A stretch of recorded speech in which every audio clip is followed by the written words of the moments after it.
en surcos de dolores, el bien germina ya. Cesó la horrible noche, la libertad sublime derrama las auroras de su invencible luz. La humanidad entera que entre cadenas gime comprende las palabras del que murió en la cruz.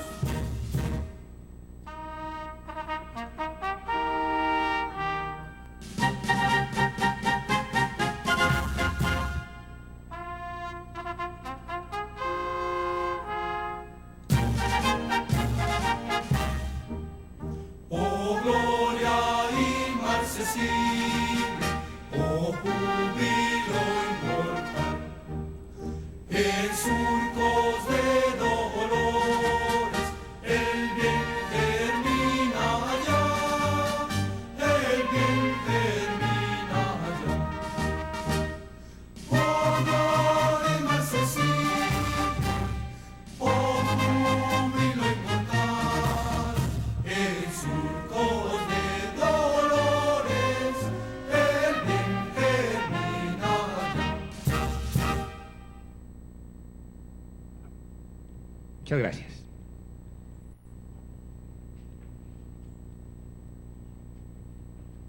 Para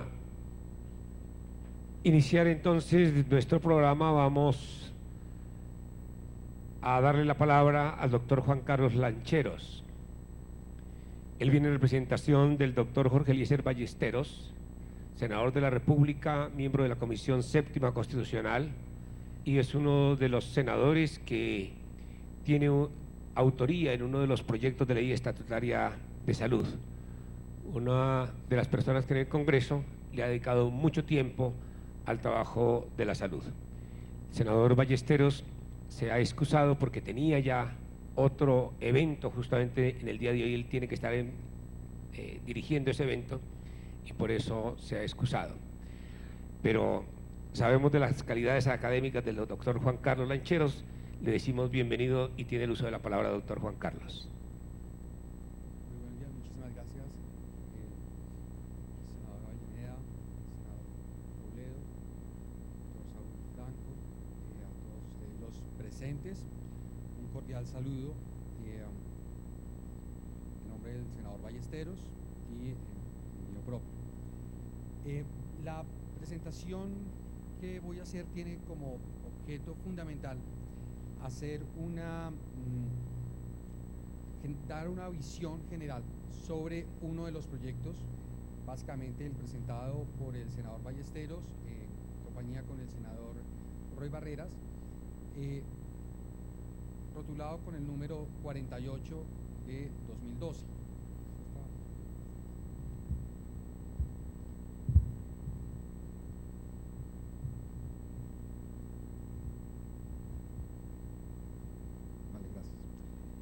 Y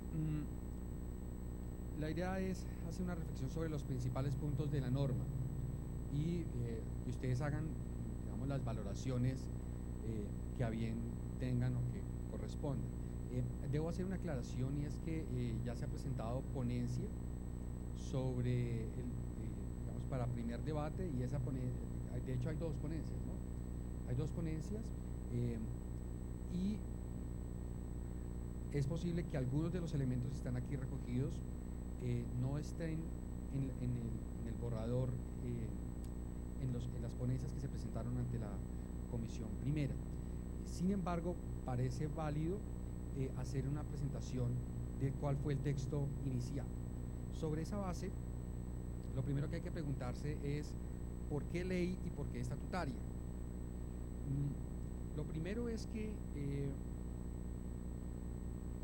el Congreso no podía renunciar a regular esos temas que han sido desarrollados fundamentalmente por la jurisprudencia de la Corte Constitucional, sobre todo en sede de tutela. Entonces, genera una mayor legitimidad que sea el Congreso de la República el que expida una norma de carácter general sobre estos temas. Quienes hemos trabajado estos asuntos sabemos que la jurisprudencia es bastante dispersa, a pesar de la existencia de la famosa sentencia T760 de 2008, y que además por su carácter voluminoso no hace que las personas, los ciudadanos, el ciudadano común no especializado tenga un conocimiento claro, fácil de lo que es el alcance del derecho a la salud. Entonces, uno de los puntos principales es la necesidad de que el Congreso de la República se pronuncie prácticamente 20 años después sobre el alcance del derecho a la salud.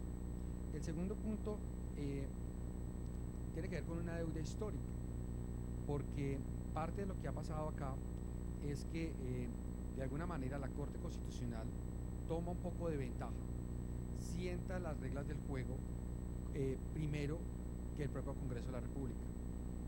Y uno puede estar de acuerdo o en desacuerdo con eso, pero lo cierto es que se genera una pérdida de espacio, o sea, el margen de discrecionalidad del Congreso de la República se va reduciendo cada vez más, entre tanto la Corte Constitucional vaya llenando los espacios que el Congreso no toma.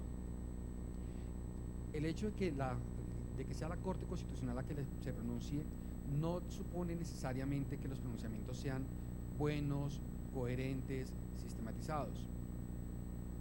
Fundamentalmente por la extensión de la jurisprudencia de la Corte Constitucional, porque la Corte está resolviendo casos concretos a partir de situaciones muy específicas, con circunstancias de tiempo, modo y lugar que no siempre son capaces o son susceptibles de extenderse con vocación de generalidad a todos los casos, como si está previsto que lo haga la ley.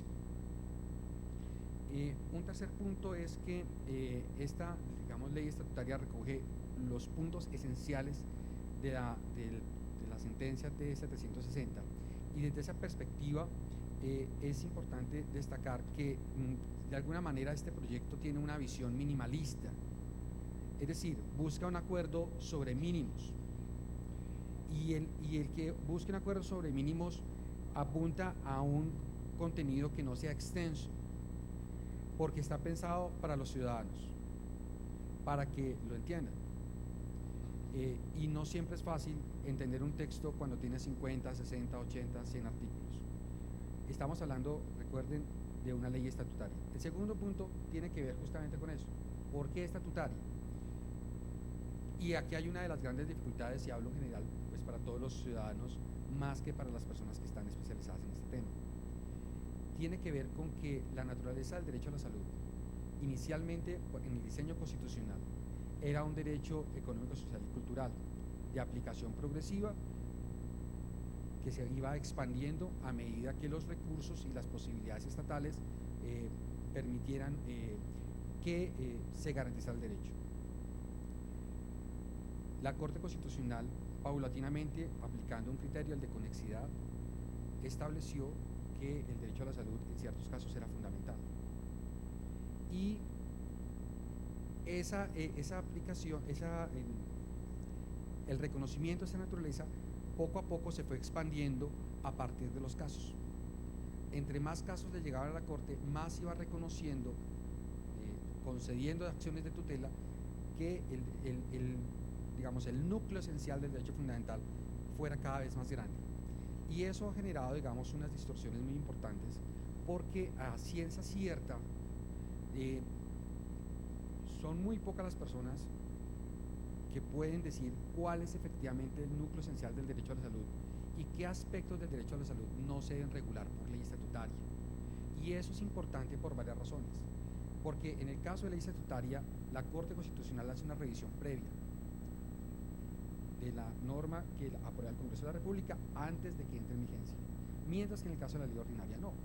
Las normas estatutarias suponen un nivel de exigencia en su trámite superior al de una ley ordinaria.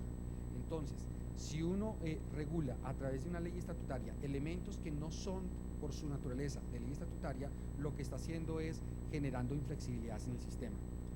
Y eso, cuando uno habla de derechos económicos, sociales y culturales, y sobre todo derechos de este tipo de derechos que han mutado en derechos fundamentales, hace que la cosa sea mucho más compleja. Entonces, a veces la técnica jurídica, que incomoda en algunos momentos, supone, digamos, tener claridad sobre cuál es el tipo de diseño que uno quiere montar. Y pues obviamente los problemas se multiplican, porque para algunos ciudadanos elementos que conforman el Sistema General de Seguridad Social en salud deberían hacer parte de una ley estatutaria y para otros no. Y hay una decisión política que en este momento está condicionada por las diversas lecturas que puede tener la jurisprudencia de la Corte Constitucional. Entonces el tema no es tan sencillo, porque en algunos casos para algunos será muy bien otorgar cierto grado de inflexibilidad al sistema y para otros no. Y la verdad es que existe poca certeza acerca de qué aspectos claves deben ir en una ley estatutaria y sobre todo, y ahí es donde está la dificultad, qué aspectos no. En este punto es claro que el núcleo esencial del derecho a la salud, en tanto que es un derecho que ha mutado, debe estar regulado a través de una ley estatutaria. Y es, digamos, la primera vez, y en eso creo que el consenso es general, en que un derecho de esta naturaleza se regula a través de una ley de carácter estatutario. Y eso no es poca monta, porque en la medida en que se delimita muy bien el alcance del derecho, del núcleo esencial del derecho a la salud, de ese derecho que es, ojo, tutelable, entonces pues va a tener un efecto directo sobre cuál es el tipo de acciones de tutela que van a proceder y cuáles no. Sobre el punto, me va a permitir presentar una pequeña gráfica que en su momento el senador Ballesteros presentó en un foro anterior. Es esta. Me importa fundamentalmente la tendencia que ustedes observan en pantalla, y es la línea azul es el número de acciones de tutela que se han presentado, y los números rojos son el número de acciones de tutela en salud que la Corte ha resuelto. Entonces, lo que uno observa es que la proporción de acciones de tutela que se han fallado sobre temas de salud es alto. Fundamentalmente llega al 26.14%, son datos de la Defensoría del Pueblo. Eso es preocupante. Puede llegar a ser, digamos, reflejar un aspecto bueno, positivo, en el sentido de que efectivamente la gente acude a unas acciones de tutela para que se le garantice el derecho a la salud, pero también refleja una gran problemática, y es que las personas sienten la necesidad de acudir a la acción de tutela porque los mecanismos ordinarios no son suficientes para garantizar los derechos. Entonces ahí hay un problema.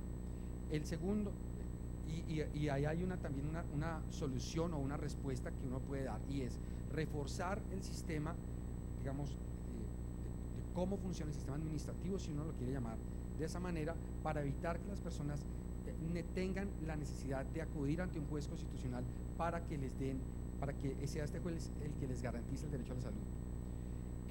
Y ahí hay una apuesta, y seguramente es una posición política que el Senado de la República, la Cámara de Representantes van a tener que definir si apostar por un sistema en el cual la principal garantía sea la acción de tutela, o apostar por sistemas diferentes que privilegien otros mecanismos distintos a la judicialización.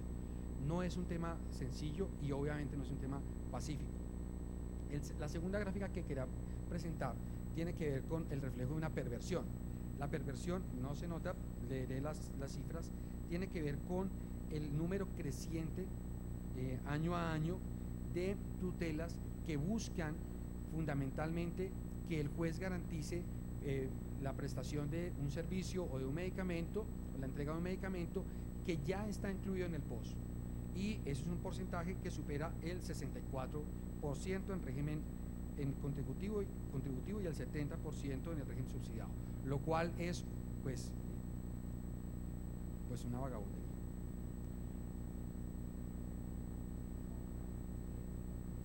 Entonces es perverso. Es perverso.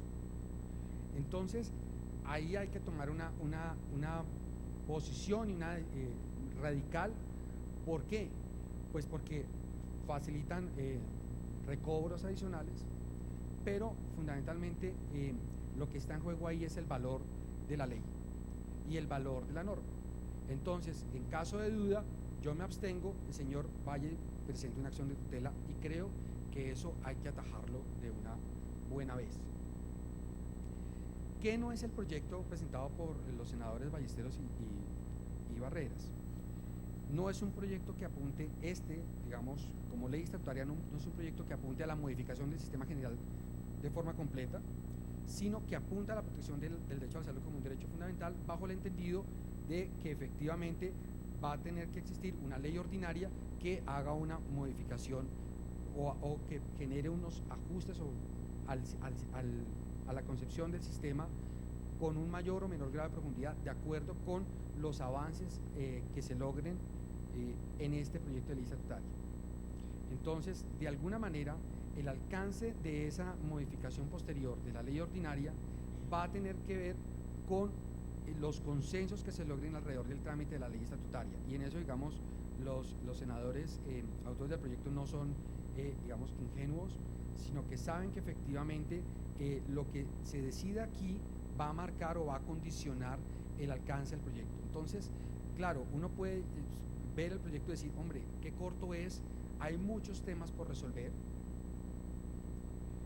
se ha quedado corto, o decir, esta es la base que vamos a negociar como ley estatutaria y a partir de aquí vamos a negociar lo que sería el contenido de una ley ordinaria, con las consecuencias procesales ante la jurisdicción constitucional que he dejado o que he expuesto anteriormente. El proyecto es un proyecto sencillo en su estructura, habla del objeto, que es fundamentalmente proteger y garantizar y materializar el derecho fundamental a la salud de toda la población colombiana. Y miren un poco la estructura. Desde el punto de vista de definiciones, cosas que parecen tontas, incorporan las definiciones que lo que hacen es que todas las personas hablen el mismo idioma. Uno puede llegar a estar o no de acuerdo con todas las definiciones que se plantean en el proyecto, serán objeto de discusión, pero por lo menos ponen un punto común sobre qué discutir y no como está ocurriendo ahora, que cada cual entiende los términos como el abogado de turno o como la sentencia descontextualizada que se cita lo afirma. Entonces es importante ver cómo funciona la estructura del proyecto. Segundo, contiene o consolida unos principios fundamentales dentro de los cuales o a los cuales se deben someter todos los actores del sistema sin excepción, pero incorpora dos fundamentalmente: el principio pro homine, muchas gracias, y el principio pro paciente, que en caso de duda se privilegie la salud del paciente. En materia de derechos y deberes, efectivamente reconoce el ámbito de garantía de los usuarios, pero también establece unas obligaciones que los propios consumidores o pacientes deben asumir. Plantea la idea de un plan único de beneficios, plantea la idea de un fondo único pagador, plantea la idea de una central única de recaudo y dos puntos finales, plantea la necesidad de generar unos indicadores en materia de salud, de cuál es el efecto que el plan único de beneficios está teniendo sobre la salud de los colombianos, y adicionalmente una medición sobre el sistema de calidad. Y eso es importante porque en la medida en que estos dos elementos, esos indicadores se publiciten frente a los ciudadanos, digamos, de alguna manera estos ciudadanos se van a poder empoderar y apropiar del sistema y defenderlo.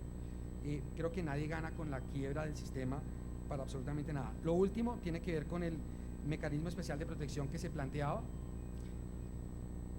y yo tengo que hacer una salvedad frente a eso. Este mecanismo especial que se planteó buscaba agilizar, básicamente reducir el trámite de la acción de tutela en materia de salud a la mitad.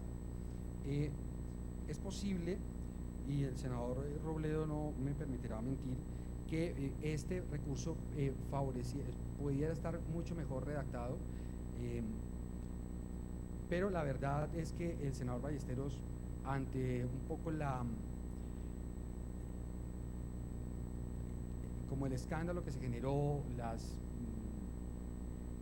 dudas que el mismo recurso planteó frente a algunos ciudadanos, le solicitó al senador ponente que lo retirara para evitar cualquier tipo de suspicacia.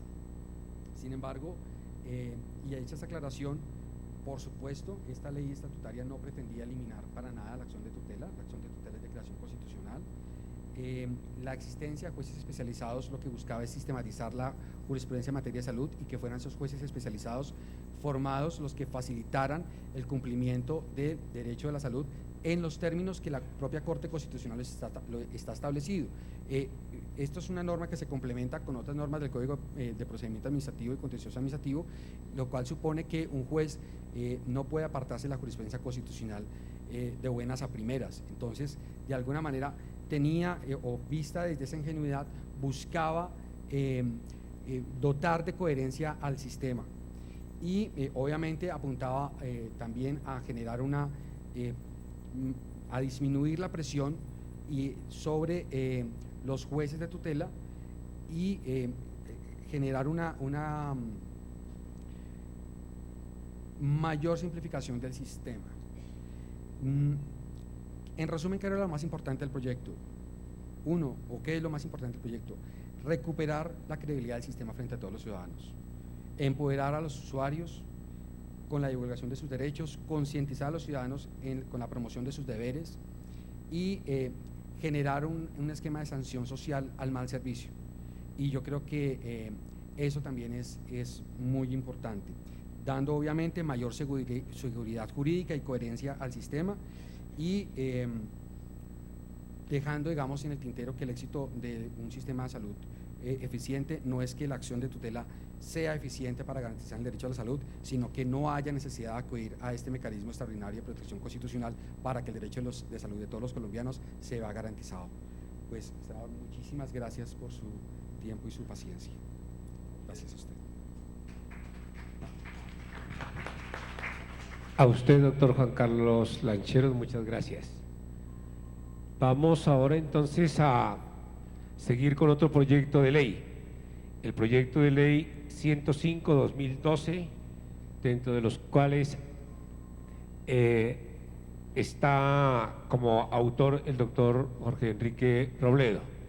Como todos sabemos, el doctor Jorge Enrique Robledo es senador por el Polo Democrático Alternativo. Bienvenido, doctor Jorge Enrique, muchas gracias. Bueno, yo empiezo por agradecerles a todos ustedes estar esta mañana aquí con nosotros, al doctor Luis Carlos Avellaneda, promotor de esta audiencia, también mis agradecimientos. A todos quienes van a intervenir, pues unos saludos muy especiales. Yo soy uno de los congresistas que firmamos un proyecto de ley estatutaria en salud que realmente tiene origen en una unidad muy grande que hay de personas interesadas y de organizaciones interesadas en el tema de la salud, que se llama la Alianza por un Nuevo Modelo de Salud. Ese es, digamos, lo que nosotros hicimos fue colaborar, pues estando de acuerdo por supuesto con el proyecto y su importancia, pero digamos que nosotros firmamos porque los compatriotas que hicieron todo ese esfuerzo no podían hacerlo, pero quiero insistir que ese es un proyecto respaldado por las centrales obreras, por la Federación Médica, por la gente del Comité de Seguimiento al fallo de la Corte Constitucional, etcétera. Los detalles de ese proyecto los va a explicar y seguro que lo va a hacer mejor que yo el doctor Saúl Franco, que está aquí. Yo voy a hacer algunos comentarios sobre ese proyecto, pero más sobre, en general, este tema de la salud, y me voy a detener en controvertir, o por lo menos en plantear algunos asuntos en lo que tiene que ver con lo que tiene que ver con lo que yo he llamado los proyectos del santismo, los proyectos pues de ley estatutaria del santismo, que son básicamente el primero que presentaron los senadores Ballesteros y Barreras, que ya se acaba de mencionar aquí, y el último, que es la ponencia que presentó el doctor Armando Benedetti. Ese es un poco el esquema de lo que voy a desarrollar. Bueno, lo primero es insistir en la gravedad de la crisis. Yo creo que este es un tema que no podemos dejar de plantear los que estamos interesados aquí. Yo pienso que lo que tenemos en salud es algo así como un paciente terminal, o sea, la gravedad de lo que está ocurriendo es pasmosa. Unos fenómenos de corrupción que nos pienso yo, nos avergüenzan ante el mundo civilizado, unas condiciones laborales de médicos y enfermeras y demás trabajadores de la salud inicuas, un país donde la gente se está enfermando y muriendo de males que la medicina sabe curar, y una crisis financiera pavorosa de las propias EPS, del mundo de las IPS, tanto públicas como privadas. Yo diría que es difícil encontrar una situación peor. Pues podría detallarla más, pero yo pienso que con esto puede ser suficiente. Diría además, y este es, pienso yo en este momento, el centro del debate, o se está volviendo el centro del debate, lo único bueno que le ha pasado al sistema de salud desde que se creó hace ya casi 20 años fue la acción de la tutela, los fallos de la Corte Constitucional y la tutela. Eso es lo único que explica por qué esto todavía no es peor, porque finalmente a punta de tutelas y de fallos de la Corte se creó una especie de nuevo derecho que lo llamamos el no pos, o sea, teníamos el pos, que era el derecho de la ley 100, y a punta de tutelas se creó el no pos. O sea, hoy se enferma y se muere un poco menos de gente por causa de la ley 100, en buena medida por esta realidad de la tutela. Aquí hay un debate de fondo que se expresa en los proyectos que están planteados, incluido el del senador Avellaneda. En Colombia hay dos grandes teorías para explicar la crisis de la salud. Una es la que yo llamaría la teoría de todos los gobiernos que ha habido en estos años, que es la teoría de las manzanas podridas. ¿Sí? Esto está muy bien, pero las manzanas podridas, y entonces el problema es que hay unas personas, malas personas, que no proceden como deberían proceder. Yo no voy a negar que aquí hay cantidades inmensas de manzanas podridas, eso pues no lo pongo en discusión, pero lo que sí ponemos en discusión es que creemos que el asunto es más grave todavía, que hay un problema estructural.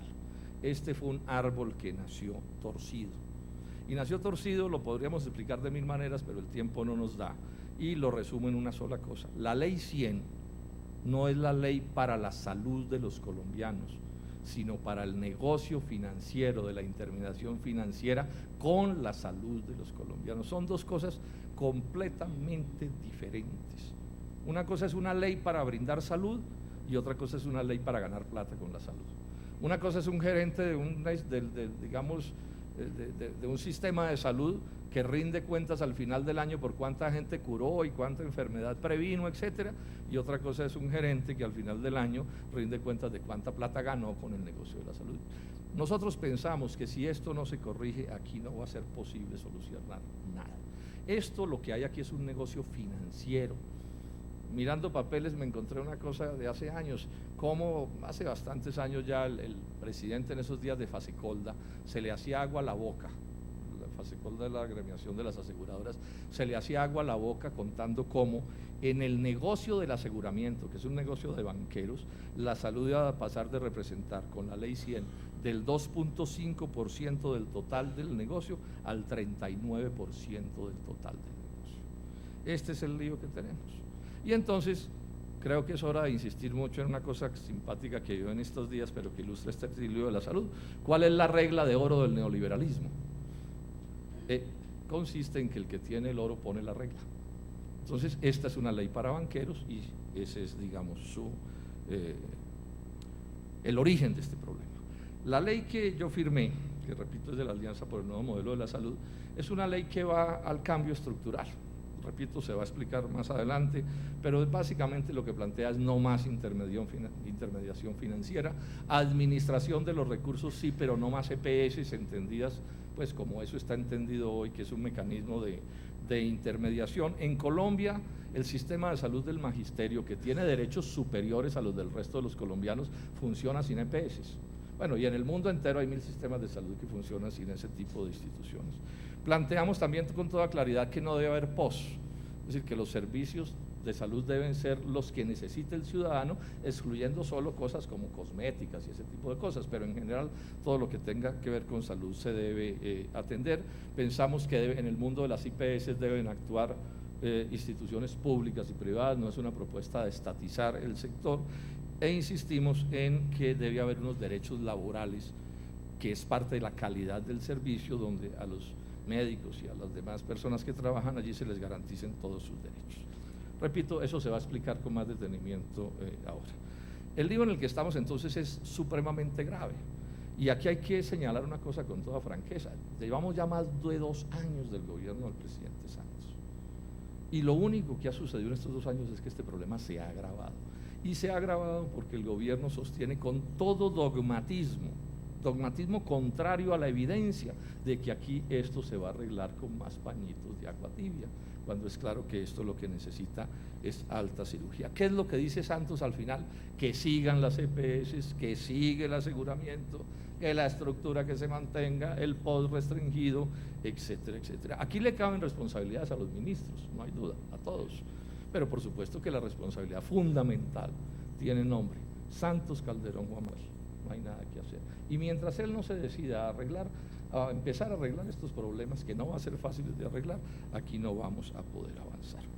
Y dentro de ese panorama, yo diría que la posición del gobierno está clarísima, y es donde yo quisiera enfatizar que pongamos los ojos, porque las posibilidades que tenemos los colombianos de sacar en el Congreso de Colombia adelante proyectos de ley estatutaria, el nuestro u otro semejante que pueda haber, que está planteado, es prácticamente igual a cero. En esto tenemos que ser francos, o sea, ellos tienen un aparato pues miedoso, ¿sí? Capaz de generar todo tipo de estropicios como ha venido generando.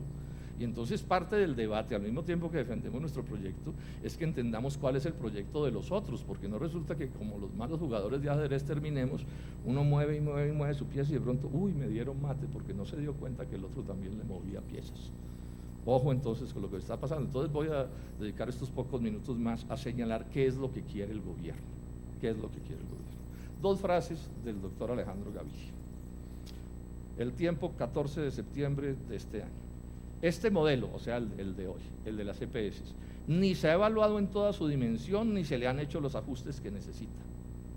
Yo sí creo que se ha evaluado en toda su extensión y se le han hecho como 1000 ajustes. No hay norma en Colombia que tenga más ajustes que la ley 100. Hay que darle una segunda oportunidad, piensa él, sobre bases ciertas y serias. Bueno, yo creo que lo que hemos dicho es cierto y es serio. Y agrega, si después de eso no funciona, después de darle la segunda oportunidad, pues uno esperaría que dijera, bueno, entonces cambiémoslo. Entonces no, el doctor Gaviria lo que dice es, hay que iniciar un debate.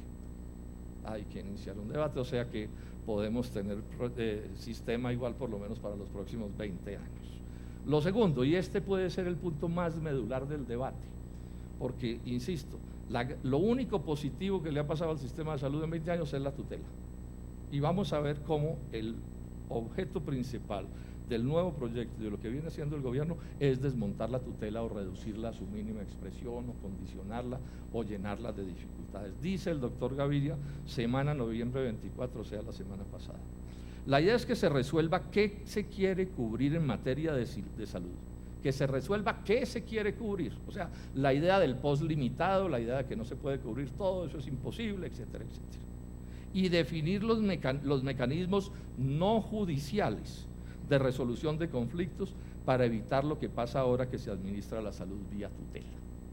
Yo creo que más claro, pues, y hay que abonarle la franqueza al doctor Gaviria, no le gusta la tutela, le parece que ese es un sistema que no debe ser el que resuelva los problemas y que hay que inventarse, dice él, unos mecanismos no judiciales.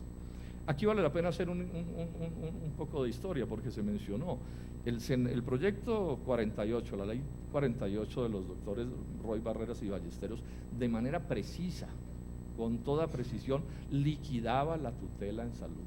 No porque dijera queda prohibida la tutela en salud, sino porque creaba un mecanismo judicial, que lo llamaron la acción de protección a la salud, para atender las controversias entre las EPS y los pacientes. Y las normas sobre tutela dicen que la tutela solo opera allí donde no existe otro mecanismo judicial para resolver ese tipo de conflictos. Hay que abonarle al abogado que redactó eso, que le quedó perfectamente redactado. Lo que pasa es que pues se hicieron las denuncias que se hicieron y afortunadamente decidieron retirar ese artículo del proyecto y digamos que descanse en paz, porque era pues sin duda bien negativo. Quiso esto decir que el santismo, particularmente el ministro Gaviria, que sin duda es coautor por lo menos de la ponencia del doctor Benedetti, ¿sí? ¿Renunciaron a ponerle una bomba a la tutela? Yo creo que no, y esta sería una cosa que la propongo en plan de discusión aquí. Yo creo que ese proyecto, el del senador Benedetti, contiene una especie de bomba de tiempo contra la tutela. No dice acábase de la tutela, Ni siquiera dice créase un mecanismo judicial para reemplazar la tutela, como decía inicialmente el proyecto, pero establece una serie de normas que cualquier buen lector y que por supuesto, digamos, tenga algo de suspicacia con las propuestas oficiales, las tendrá que leer como que aspiran a un fallo de la Corte Constitucional que de alguna manera modele, doctor Saúl Franco, modele el uso de la tutela con el propósito de desmontarla. Creo que eso está clarísimo y se puede demostrar hasta la saciedad. Miremos algunas de las cosas que son bombas contra la lógica de la gratuidad y de la tutela y del cubrimiento universal y de todas las cosas que hemos venido defendiendo los que estamos de este otro lado de la raya. Con respecto a la gratuidad, el proyecto este al que me estoy refiriendo abre la posibilidad de que exista, llamémoslo un no POS, o sea, unos servicios que vayan más allá del POS, eso está planteado. Lo que pasa es que lo diseña de tal manera que se llena de condicionamientos que son contrarios por completo al espíritu de la tutela. Por ejemplo, dice con todas las letras el artículo 17 que los ciudadanos tendrán que contribuir con el financiamiento, además de las cuotas que ya pagamos, tendrán que contribuir con el financiamiento del sistema de acuerdo con su capacidad de pago. Este es tema de pleito. Aquí los que sabemos de esto sabemos que ese es tema de debate. No aparece, y esto llama mucho la atención, el concepto de sostenibilidad fiscal. Es más, me parece casi que censurable que no aparezca, porque se supone que ese es un mandato constitucional y es obvio que es parte del asunto. Entonces, no aparece el concepto de sostenibilidad fiscal, pero uno lee el artículo 9 sobre sostenibilidad fiscal y le queda claro que solo se irá en atención a las cosas de los pacientes hasta allí a donde les sea permitido de acuerdo con los recursos, etcétera, etcétera. Plantea, por ejemplo, la progresividad en el derecho. Este es bastante claro lo que dice. Dice que el Estado, de conformidad con sus capacidades y posibilidades económicas, promoverá la correspondiente ampliación gradual y continua del acceso a los servicios de la salud, lo que es la negación precisamente a lo que estamos hablando, porque hay quienes sostenemos aquí que hay recursos suficientes para atender bien las cosas como se debieran atender. El caso de la autonomía médica, que es otro tema de pleito. Todos estos pleitos los dejó expresamente planteados el doctor Álvaro Uribe cuando la famosa emergencia. Recordémonos que ese fue un momento en que el mundo de la salud aclaró qué les gustaba y nosotros aclaramos lo que no nos gustaba. Bueno, todo eso está en este proyecto del que estamos hablando. Autonomía médica. Se prohíbe todo constreñimiento al médico.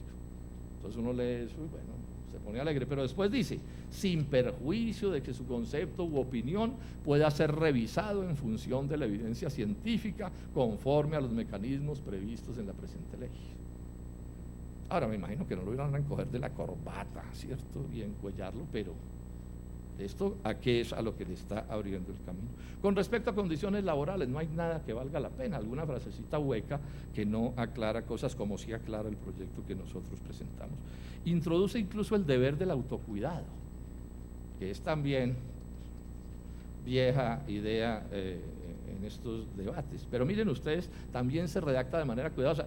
Yo supongo que pagaron un abogado de alto precio, ¿cierto? Porque la cosa está bien redactada. Entonces dice esto en el deber del autocuidado: en ningún caso la falta de autocuidado, su incumplimiento podrá ser invocado para impedir o restringir acceso oportuno a servicios de salud. Y uno queda como tranquilo, pero agrega, servicios de salud requeridos con necesidad, o sea, ciertos tipos de servicios de salud no se podrá aplicar la práctica de la sanción del autocuidado. Crea o plantea la idea de crear un nuevo POS, ¿sí? Dice que será un POS que no será un simple listado de medicamentos.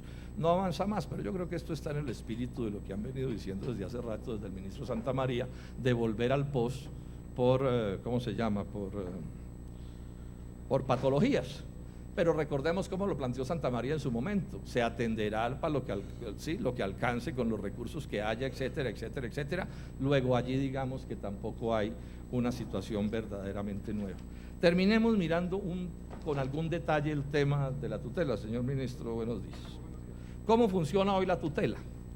La tutela tiene una serie de encantos, y es que, o el primero es que es un mecanismo expedito, o sea, no es un mecanismo enredado mediante 1000 trámites, sino que es una cosa clara y directa. El paciente va, el médico tratante le formula y el paciente simplemente de ahí, si la EPS no le atiende lo que le formularon, se puede ir donde un juez cualquiera de la República y pedir una tutela y el juez falla y se acabó el asunto. Ese es todo el procedimiento. Bueno. Lo normal, obvio, es que el juez toma la decisión de acuerdo con la formulación del médico tratante, es decir, lo que hace el juez, el médico tratante dice que se necesita esto, luego se necesita esto, y se acabó el asunto. La Corte ha dicho que no hay que pasar por los comités técnicos científicos, y esto es bien importante como lo vamos a ver. Y la Corte también ha señalado que el paciente no tiene que probar que es pobre, es más, la carga de la prueba se la tiene dada a la EPS si quiere, pues, digamos, interponer recursos en este sentido, y también ha dejado claro que operan las tutelas integrales, las que quiere decir que si usted gana la tutela, le atienden los distintos aspectos del tratamiento que haya que hacerse. ¿Qué es lo que plantea la reforma que yo llamo la reforma que está proponiendo el gobierno? Ya mencioné cómo lo que intentaron, que fue acabar con la tutela por la vía de crear un mecanismo judicial, les tocó abandonar esa idea. Entonces, ahora, ¿qué es lo que hacen? Es crear un mecanismo no judicial.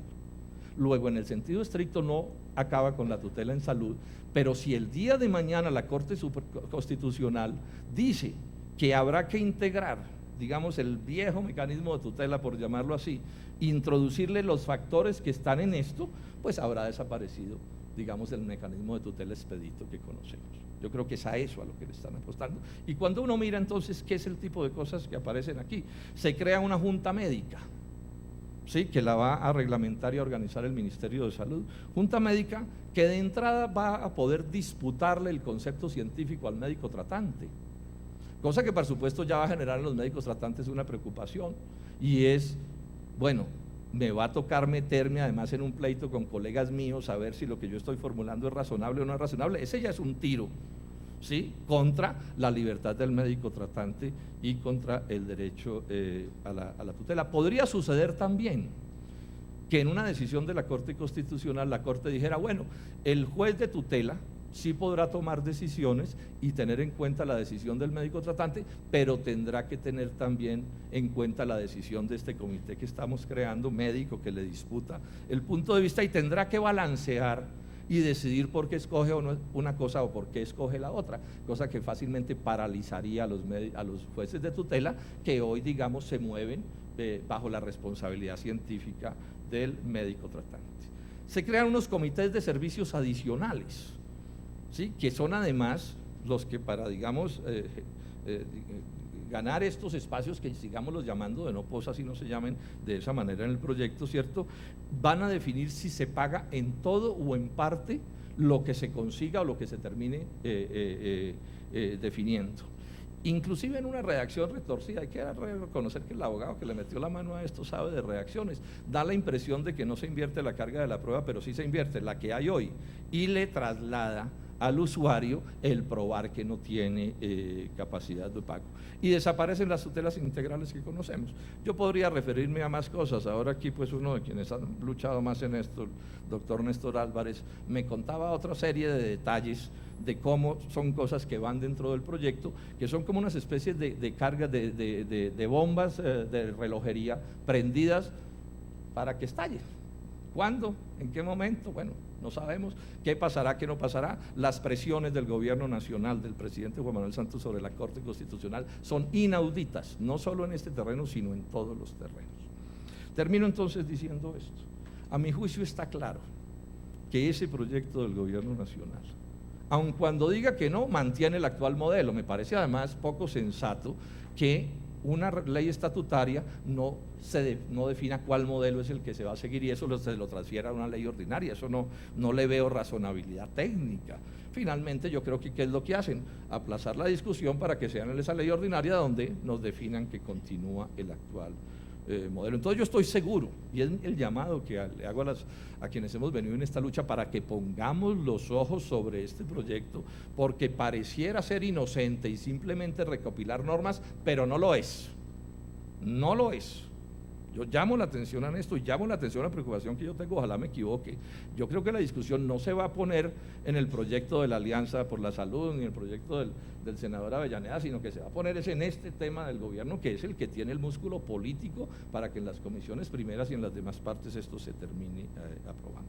Por último, decir esto, y es un llamado que le hago al gobierno y al senador Benedetti y a la presidenta de la comisión primera, me parecería inaudito, absolutamente inaceptable que a estos proyectos se les diera primer debate este año.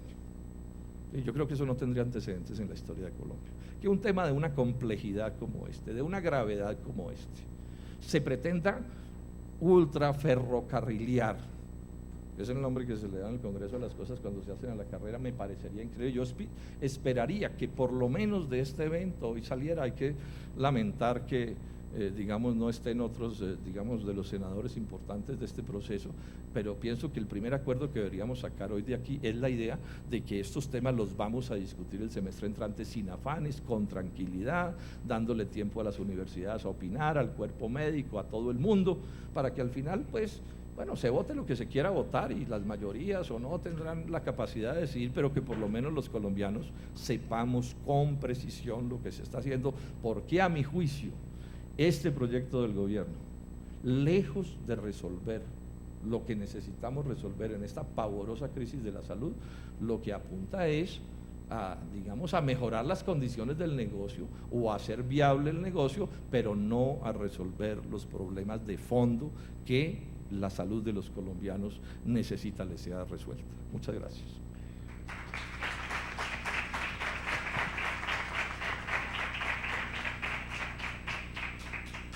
Muchas gracias al doctor Jorge Enrique Robledo.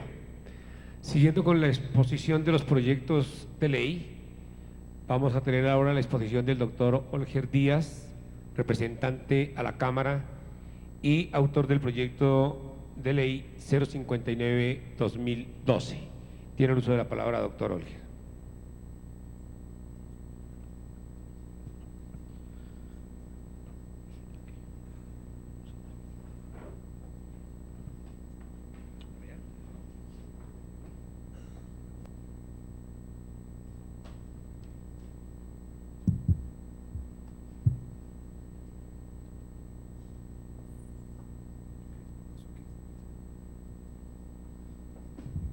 Bueno, muy buenos días a todos, un saludo especial a todos quienes nos acompañan en este importante foro, a la mesa, al señor ministro de Salud, y decirles que este foro estábamos en mora de hacerlo, que será importante, doctora Avellaneda, que pudiésemos hacer unos foros regionales, porque es importante conocer qué piensa la gente del país, desde las regiones, no solamente de lo que podamos trabajar desde Bogotá. Decirle que el proyecto de ley 059 presentado por Cámara, el único proyecto presentado por la Comisión Séptima de la Cámara, que se suma a los 3 proyectos del Senado de la República, que ya tiene ponencia o 2 ponencias para primer debate.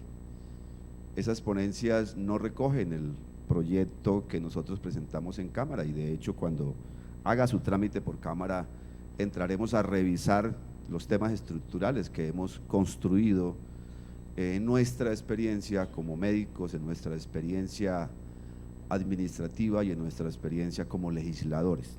Los autores del proyecto de ley son la doctora Marta Ramírez, el doctor Rafael Romero, y quienes habla, quienes somos médicos, miembros de la Comisión Séptima de la Cámara. Hemos escuchado hablar aquí a 2 importantes personas, un jurídico, un jurista importante que nos hizo una presentación más desde el punto de vista jurídico, y la importante presentación del doctor Jorge Robledo, quien a pesar de que no es del sector tiene un amplio conocimiento del sistema, y coincido con él en algunos aspectos de su presentación, evidentemente difiero en otros, pero lo que tenemos aquí es un problema estructural que hay que buscar resolver. un problema de una ley que en su momento, para quienes fueron sus autores, sus ponentes y quienes la votaron, tenía una posibilidad importante de que le sirviese al país, de que normatizase y cambiase la forma como se prestaban los servicios de salud en Colombia, pero que después de 20 años de esta ley 100 apenas estamos en el proceso de tener una ley estatutaria, y me parece que eso es una deuda grande que se tiene con el país. Estoy de acuerdo también en que hay que hacerle una discusión a fondo para sacarla adelante, que los proyectos de ley, tal vez en los aspectos importantes coincidimos, que el diagnóstico en el sistema de salud lo tenemos claro, que pienso que la mayoría, no solamente de los que estamos en el legislativo, de quienes estamos en el sector salud, sino la mayoría de los colombianos, que hay un problema de fondo que tiene que ver con el aseguramiento, que hay un problema de fondo que tiene que ver con la prestación de los servicios de salud, con la rectoría por parte del Estado a través del Ministerio de Salud y con la inspección, vigilancia y control que le corresponde a la superintendencia, y que desafortunadamente en estos 19 o 20 años es muy poco lo que se ha avanzado. El proyecto de ley presentado por nosotros busca que haya claridad con los aspectos fundamentales de lo que tiene que ver con la salud en Colombia, con la regulación, que debe ser precisa y contundente, que se redefina este sistema general de seguridad social y que se tenga una estructura jerárquica y una rectoría clara por parte del ministerio, que ha sido tal vez la invitación que hemos hecho, no solamente al ministro Gaviria, sino a los dos ministros anteriores, porque la rectoría del sistema es desafortunado, hoy no está en manos, por lo menos en todos sus aspectos, en manos del ministerio. Tenemos una comisión de regulación en salud que no responde, que algunas de las situaciones que le competen se las abroga al ministerio y el ministerio se la abroga a la Comisión de Regulación en Salud. Por eso, desde la Comisión Séptima de la Cámara presentamos un proyecto de ley para eliminar la CRES. Tengo entendido que el gobierno, a través de decreto, está en el proceso de hacerlo. Sin ser abogado, y se lo he dicho al ministro, pienso que una entidad como la CRES, que fue creada por ley, debe ser eliminada por ley. Por eso presentamos proyecto de ley que está haciendo trámite en Comisión Séptima de la Cámara en primer debate. Igualmente presentamos un proyecto de ley de eliminación de los recobros a cargo de las EPS, para que esa relación sea una relación directa entre el prestador y el FOSIGA, y puntualizamos en aspectos importantes como la garantía de la prestación de los servicios, la información adecuada y necesaria para acceder a los mismos, la existencia de un sistema de salud que garantice el acceso a este derecho fundamental, que comprende el derecho a tener salud con oportunidad, con calidad, con accesibilidad, que son aspectos que desafortunadamente no tenemos garantizados hoy. Y voy a iniciar hablando de que el proyecto de ley tiene 34 artículos, tiene 8 capítulos, un primer artículo donde hablamos del objeto del derecho a la salud, de la naturaleza de este derecho, de los deberes y derechos de los actores del sistema, de las obligaciones, de los principios, del modelo del servicio, en el tema de funcionamiento y financiación del sistema, del contenido de los planes, de las coberturas adicionales, de la aplicación de los beneficios y lo que tiene que ver con los beneficios por fuera del plan único de salud, los beneficios ordenados por los fallos judiciales y el manejo y responsabilidad de estos beneficios no incluidos en el POS, donde se tiene que garantizar que el acto médico es irrenunciable, que le corresponde al profesional de la salud la definición de qué debe recibir el paciente por su patología, por su necesidad como paciente, porque desafortunadamente se nos olvida con una frecuencia y demasiado alta el paciente. Hablamos más del tema financiero, hablamos más del tema estructural, de lo que tiene que hacer el ministerio, de lo que le compete a las EPS o a las IPS, y nos olvidamos del actor fundamental que es el paciente. También tocamos temas que tienen que ver con la jurisdiccionalidad de la protección social, que es un tema trascendental y que hoy no lo tenemos en Colombia. Por eso la tutela con una frecuencia muy importante es fallada como escopeta de regadera por jueces con la mejor intención, pero sin el conocimiento técnico, sin el conocimiento científico para una toma de decisiones cierta, y a veces se condena al prestador cuando le corresponde al asegurador, o al revés, o se condena al ente territorial sin que haya posibilidad, con una frecuencia muy importante, de tomar la mejor decisión. Por eso tenemos que el objeto es desarrollar normativamente preceptos constitucionales en materia del derecho del acceso a los servicios, de señalar los principios legales para garantizar justa, solidaria y cabal realización del acto médico y del derecho a hacer efectivo la atención en servicios de salud. Todos los habitantes del territorio tienen el derecho a las prestaciones de salud en la forma en que las leyes y reglamentos especiales lo determinen, el acceso a los servicios de salud como un derecho fundamental irrenunciable, y su prestación corresponde a un servicio público de carácter esencial y obligatorio.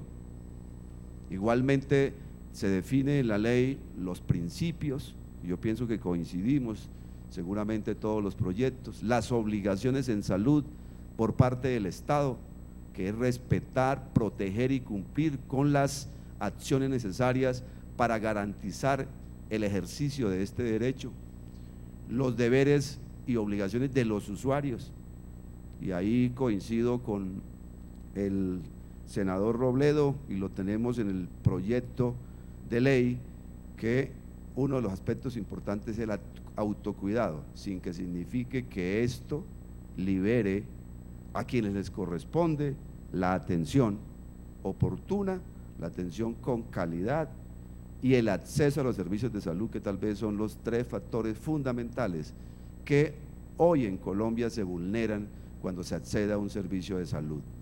Igualmente, en que la cobertura tiene que ser universal y obligatoria, en que la administración y prestación del modelo debe ser ejecutado por las entidades competentes, públicas, privadas, solidarias o mixtas, y que la financiación tendrá prioridad y comprometerá recursos fiscales y parafiscales, además de los otros que puedan causarse, que sean ordenados por la ley. Se aplicará obligatoriamente la estrategia de atención primaria en salud. En la ley 1438, que se expidió en enero, o se sancionó en enero del 2011, ya casi 2 años, uno de los aspectos más importantes de la discusión, y en eso yo pienso que los senadores y representantes están de acuerdo conmigo, uno de los aspectos que más trabajamos fue lo que tenía que ver con que la entrada o la puerta de entrada al servicio de salud tenía que ser a través de APS, de atención primaria en salud, pero casi 2 años después no hemos iniciado las pruebas piloto. Por eso, ministro, tal vez salió un momento, pero he sido incisivo pidiéndole al ministro que no solamente debemos tener pruebas piloto, sino que ya debería estar implementado atención primaria de salud en Colombia.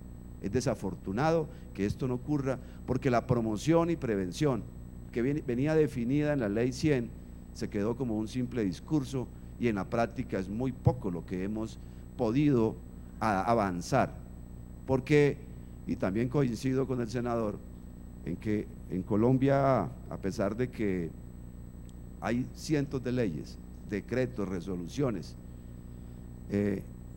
la obligatoriedad de cumplir estos decretos o leyes se queda a veces en la simple buena intención. Igualmente, se tiene que definir la autoridad regulatoria, que actualizará con periodicidad no mayor a 1 año los planes de beneficios y que todas las personas en Colombia tienen derecho a un plan único de beneficios en salud, que tiene que ser además igual para todos los colombianos. En coberturas adicionales, hoy está definido, pero lo puntualizamos en la ley, quiénes y de qué manera se establecen estas coberturas adicionales. Igualmente la aplicación de los planes de beneficios, que tienen que ser, como lo decía, iguales para todos los colombianos, no importa nuestro nivel de ingreso, no importa si pertenecemos al subsidiado, al contributivo o a los regímenes especiales. Igualmente, y aquí es importante revisar en lo que tiene que ver con la tutela, que es un mecanismo importante, un mecanismo que tiene que seguirse utilizando, que es fundamental que exista, y si no tendríamos otros cientos de miles de usuarios o de pacientes en peores condiciones de salud o muertos si no hubiera sido por la tutela. Pero también se ha abusado de la tutela y eso es algo que yo pienso que todos tenemos claro. Y las autorizaciones tienen que ser expeditas, tienen que definirse unos mecanismos para que sean rápidas y para que no existan esos mandos medios que son los que con una frecuencia muy importante afectan la prestación del servicio.